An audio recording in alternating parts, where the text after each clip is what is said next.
les élites qui décident à leur place, vous en êtes d'accord, n'est-ce pas? Eh bien, quand vous voyez Martin Schulz, vous avez devant vous le portrait de cette Europe d'arrangement qui, depuis des années dure. 16 pays sur 28 sont dirigés par une coalition entre le Parti socialiste européen et la droite. Et ceux-là ont ensuite le front de venir nous dire « c'est l'Europe de la droite que nous combattons ». Non, vous ne la combattez pas, vous la faites vivre avec la droite. Voilà la vérité. Ce Martin Schulz, que je ne connais pas et vis-à-vis duquel je n'ai aucune animosité personnelle.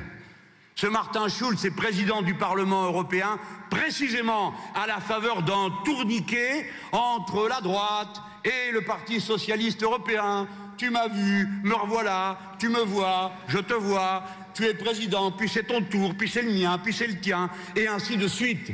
Voilà comment il est président. Et d'ailleurs, il est membre du Parti social-démocrate allemand qui dirige l'Allemagne avec Madame Merkel. Et c'est lui, Martin Schulz, qui a écrit le programme européen de la nouvelle coalition SPD, c'est-à-dire sociaux-démocrate, et CDU-CSU, c'est-à-dire la droite de Madame Merkel. Et c'est cet homme-là qui vous est présenté comme une alternative.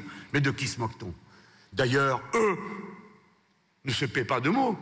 On dit à Monsieur Schulz: que pensez-vous de M. Juncker? C'est une bonne question. Voici ce qu'il répond: je ne sais pas ce qui nous distingue. Il l'a dit le 9 avril 2014 sur France 24. Mais, comme il est filou, Martin, il dit: le candidat du PPE, Jean-Claude Juncker, est assez proche de mon programme. C'est pas moi qui le dis, hein. On dirait que c'est une invective excessive.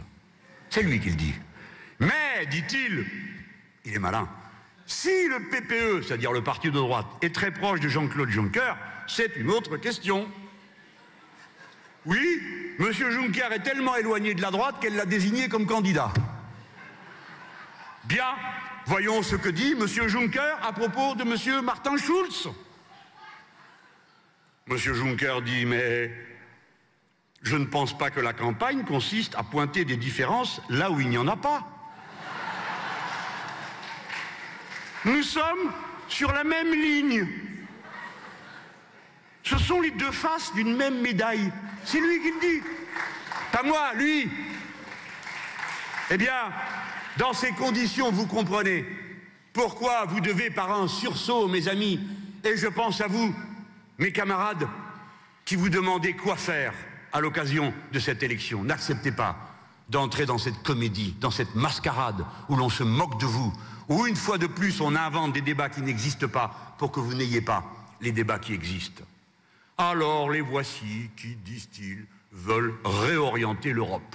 Je sors d'un débat qui sera présenté ce soir sur FR3, où il y avait là 6 personnes, dont 4 martiens, qui n'étant au courant de rien et responsables de rien, continuaient à écrire toutes sortes de lettres au Père Noël. Nous voulons une Europe plus sociale. Il y en a assez des compétitions, bla bla bla bla bla bla. Mais le traité européen que vous avez signé interdit l'harmonisation sociale. Voici notre proposition, non pas réorienter l'Europe, refonder l'Europe sur une nouvelle base où l'harmonisation sociale est le point de départ et non pas le point d'arrivée renvoyé dans le futur. Est-ce que c'est pas une solution pour, nous n'avons aucun contre besoin de produits nord-américains en Europe. L'Europe s'est rendue autant autosuffisante. Que les Nord-Américains s'occupent de rendre leur continent autosuffisant comme nous l'avons fait nous-mêmes. La souveraineté alimentaire est le grand défi de l'humanité pour l'avenir. Donc ça suffit de tout voir à travers le commerce, la concurrence libre et non faussée, le déménagement permanent de tout. Quant aux appellations contrôlées... Rapidement. Oui, rapidement.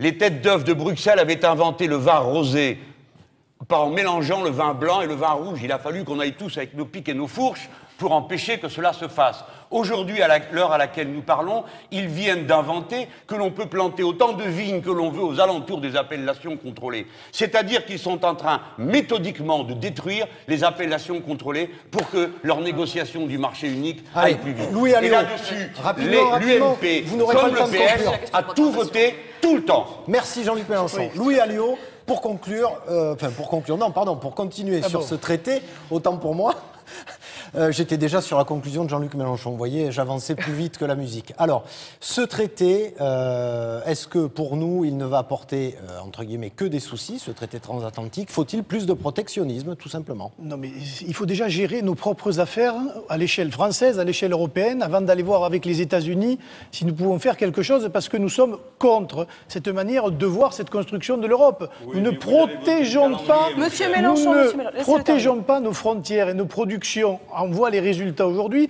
Pourquoi aujourd'hui ouvrir des négociations avec les États-Unis d'Amérique lorsqu'on sait d'ailleurs quel est l'état d'esprit des Américains à la matière, qui eux sont très protectionnistes justement et qui ne sont pas prêts à rogner un tant soit peu leur souveraineté avec les Européens. Donc occupons-nous de nous. Ça, c'est la première chose. Sur les agriculteurs, moi je suis plus sceptique. J'ai fait beaucoup de terrain, j'ai vu beaucoup d'agriculteurs. Ils sont étouffés par des normes. Je le dis, je le répète, ils ne comprennent plus le système. Ils considèrent qu'ils sont mis sous surveillance, qu'ils sont mis sous contrôle, qu'ils sont systématiquement la cible de pénalités, de réglementations. Ils n'en peuvent plus. Et de cette Europe-là, il faudra en sortir. Sinon, ils en sortiront, mais d'une manière très bruyante, je vous l'assure. Alors, il nous reste 3 minutes avant d'arriver à la conclusion. On a évoqué quelque chose. Est-ce qu'on risque, avec ce traité, clairement, je vous pose la question, Virginie Rosière, que des multinationales attaquent nos États parce qu'on ne respecte pas certaines clauses de ce traité?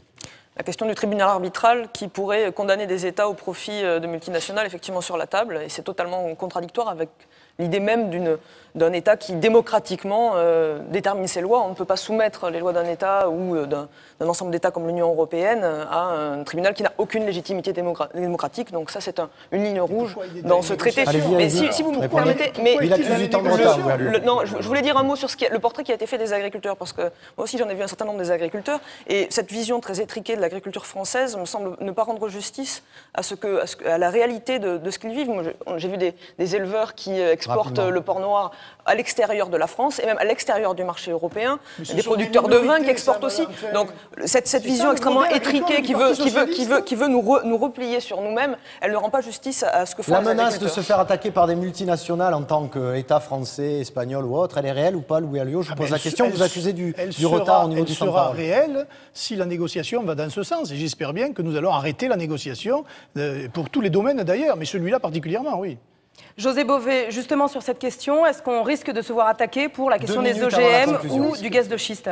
Très simplement, oui. La réalité, c'est que ça existe déjà. Actuellement, il y a plus de 450 procès de ce type-là. Ce n'est même pas des procès, puisque c'est des arbitrages. 4500 négociations ont eu lieu. Et l'entreprise Veolia, qu'on connaît, qui fait l'assainissement et qui distribue l'eau chez nous, en 2003, a attaqué le gouvernement égyptien parce qu'il avait osé augmenter le salaire minimum des salariés. Voilà à quoi on va s'attendre. Aux États-Unis, une entreprise, Pipeline, a attaqué le gouvernement canadien parce qu'ils ont interdit la fracturation hydraulique. Ceci peut arriver sur les OGM, sur le gaz d'eau, etc. Monsieur Rochefort, en 30 secondes. Juste en 30 secondes. Tout ça doit nous faire comprendre qu'il faut plus d'Europe. Parce que finalement, les Espagnols, les Italiens, les Allemands et nous partageons cette même idée d'une justice régalienne, de quelque chose qui fait qu'il y a des juges indépendants. Et si nous ne construisons pas l'Europe, alors ce système de valeurs-là, qui est américain, qui est anglo-saxon, parce que ça se pratique là-bas, eh bien moi je vous dis que ça s'imposera malgré tout dans le monde. Donc il faut qu'on résiste unis, Européens, par rapport à ça. Bon, alors, on nous dit que vous êtes à égalité sur les temps de parole. On va donc passer à la conclusion avec, pour chacun d'entre vous, 1 minute pour nous exposer, si vous étiez élu aujourd'hui député européen, quelle serait votre priorité, Jean-Luc Mélenchon?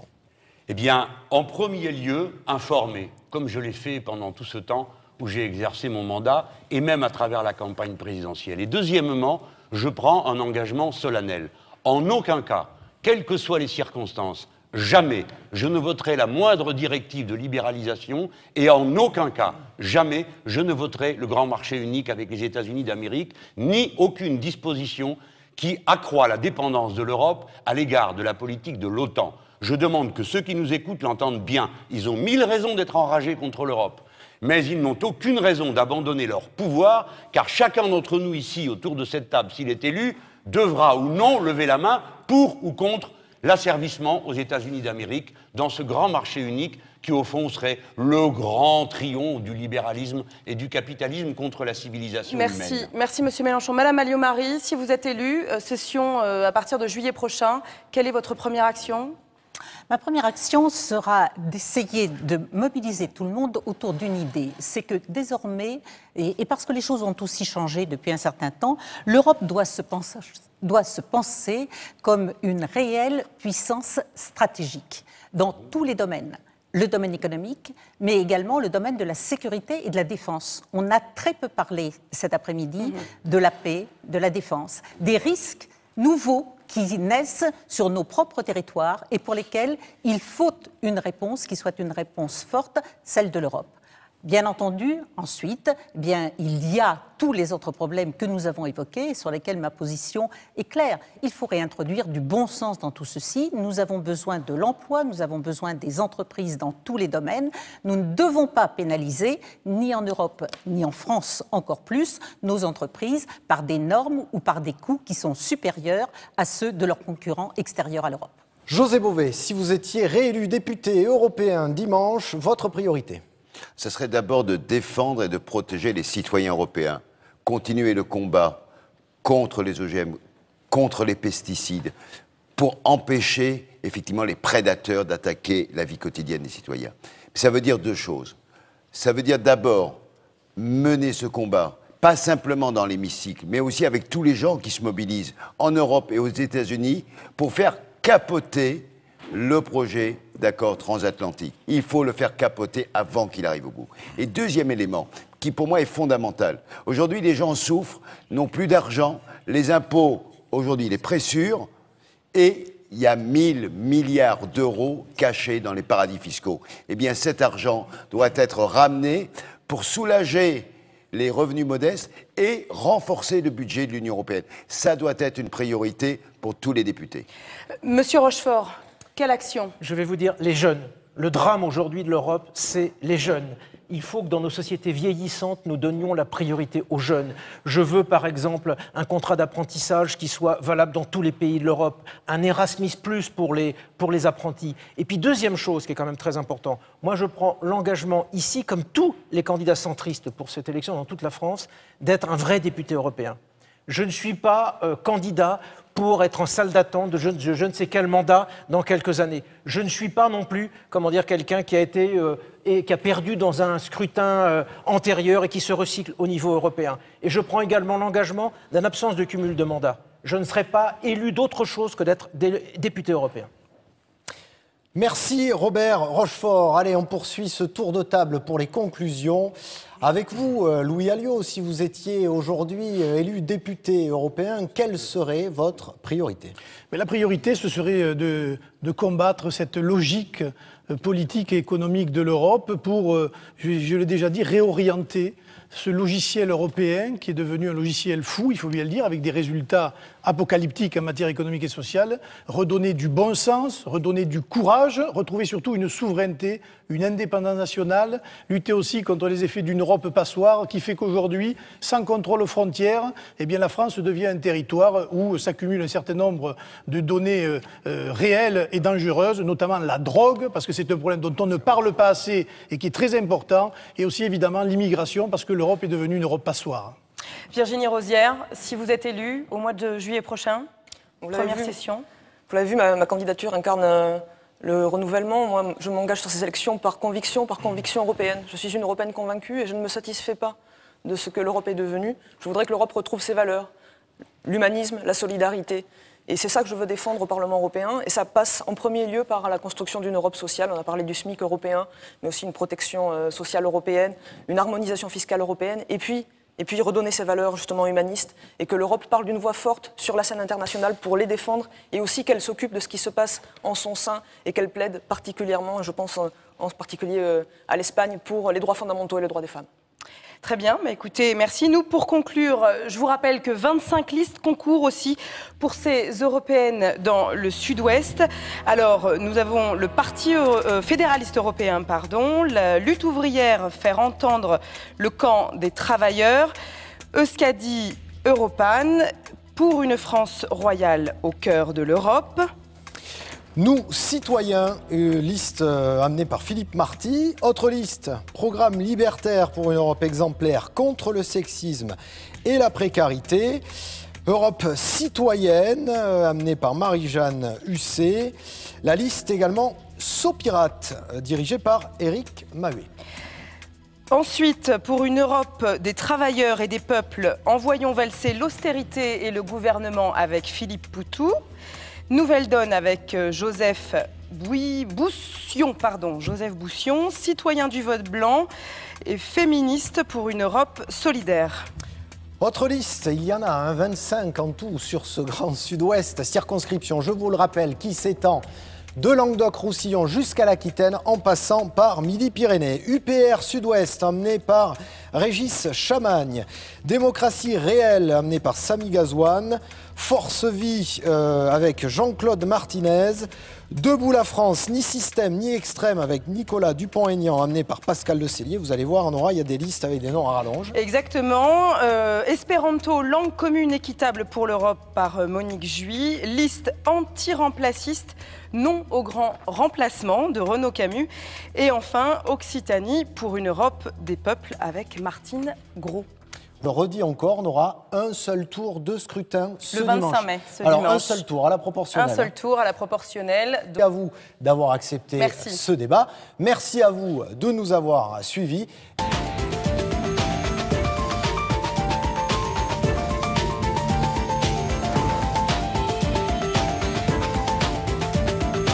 C'est-à-dire des gens qui ne s'intéressent qu'à une seule et unique chose, la rentabilité et la profitabilité la plus élevée du capital, et qui s'intéressent aux principaux mandataires du MEDEF, c'est-à-dire les entreprises financières, qui, elles, ont unique objectif, cette profitabilité maximum. Où est l'artisan? Où est le patron de PME, de TPE? Tous ceux qui ont un intérêt vital au redémarrage de la consommation populaire.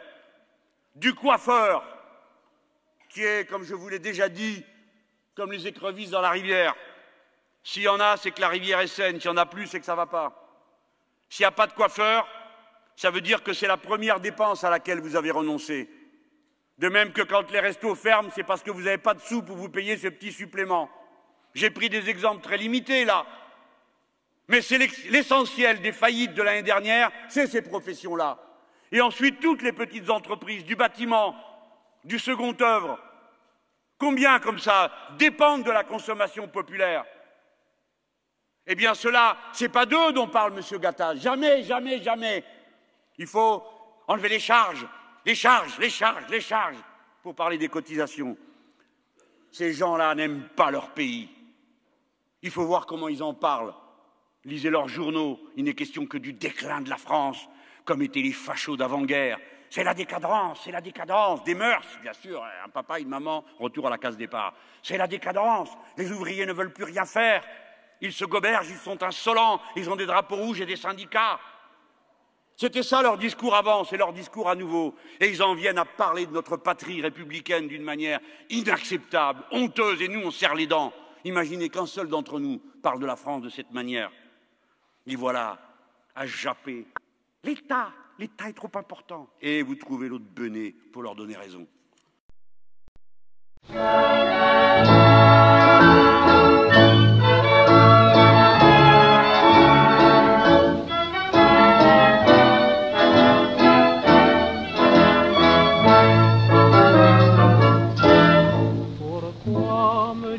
Que tu m'aimes, pourquoi te mentir à toi-même? Entre nous deux, les mots sont superflus. J'ai deviné que tu ne m'aimais plus. Pourtant, tu sais si bien me prendre, avec des mots câlins et tendres, que d'un baiser je n'ai su me défendre.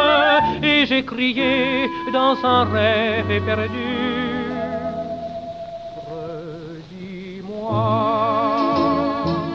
Redis-moi tes mensonges. Tu sais si bien mentir que mon cœur même y prend plaisir.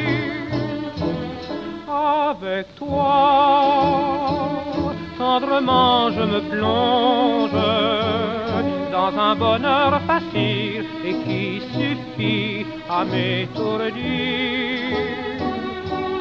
Et la nuit disparaît comme un songe dans un nouveau désir qui ne devait jamais finir. Redis-moi tes mensonges, toi qui sais bien les mots qu'il faut pour m'endormir.